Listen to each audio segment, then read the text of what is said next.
എരുമപ്പെട്ടി ഗ്രാമപഞ്ചായത്ത് പഴയ കെട്ടിടത്തിന്റെ പിൻവശത്തെ മാലിന്യം നീക്കുന്നതുമായി ബന്ധപ്പെട്ട് കോൺഗ്രസ് മെമ്പർമാർ നടത്തിയ പ്രതിഷേധം പ്രഹസനമാണെന്ന് ആരോഗ്യ വിദ്യാഭ്യാസ standing committee chairperson Prabitha Balakrishnan പറഞ്ഞു. കെട്ടിടത്തിന്റെ പുറകിലെ മാലിന്യങ്ങൾ നീക്കം ചെയ്യുന്നതിനായി ഉദ്യോഗസ്ഥരെ ചുമതലപ്പെടുത്തിയിട്ടുണ്ട്. 2 ദിവസങ്ങളിലായി സമ്പൂർണ്ണ ശുചീകരണ പ്രവർത്തനങ്ങൾ നടത്തുമെന്ന് ഉറപ്പു നൽകിയതാണ്. നിലവിൽ പരാതിക്ക് കാരണമായ പഴയ ബാത്റൂം ഉപയോഗശൂന്യമായി കിടക്കുന്നതാണ്. ഇതിനു പകരം ആധുനിക സൗകര്യങ്ങളോടെയുള്ള പുതിയ ടോയ്ലറ്റ് ബ്ലോക്കുകൾ പഞ്ചായത്തിൽ സ്ഥാപിച്ചിട്ടുണ്ട്. ഇത് കൃത്യമായി ബോധ്യമുണ്ടായിട്ടും പഞ്ചായത്ത് ഭരണസമിതി നടത്തുന്ന മികച്ച വികസന പ്രവർത്തനങ്ങളെ കരിവാരി തേക്കുക എന്ന ലക്ഷ്യത്തോടെയാണ് പ്രതിപക്ഷം നാടകീയമായ സമരങ്ങളുമായി രംഗത്തിറങ്ങിയിരിക്കുന്നതെന്നും പ്രബിത ബാലകൃഷ്ണൻ പറഞ്ഞു.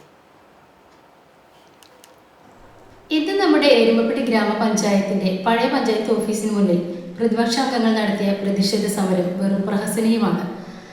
ഗ്രാമപഞ്ചായത്തിന്റെ പിൻവശത്ത്, പഴയ പഞ്ചായത്ത് ഓഫീസിന്റെ പിൻവശത്ത് കുറച്ച് വൃത്തികേടായിട്ട് തന്നെയാണ് പരിസരം കിടന്നിരുന്നത്. അത് നമ്മൾ കാണുകയും അത് വൃത്തിയാക്കാനായിട്ട് ഉദ്യോഗസ്ഥർക്ക് നിർദ്ദേശം നൽകുകയും ചെയ്തിരുന്നു.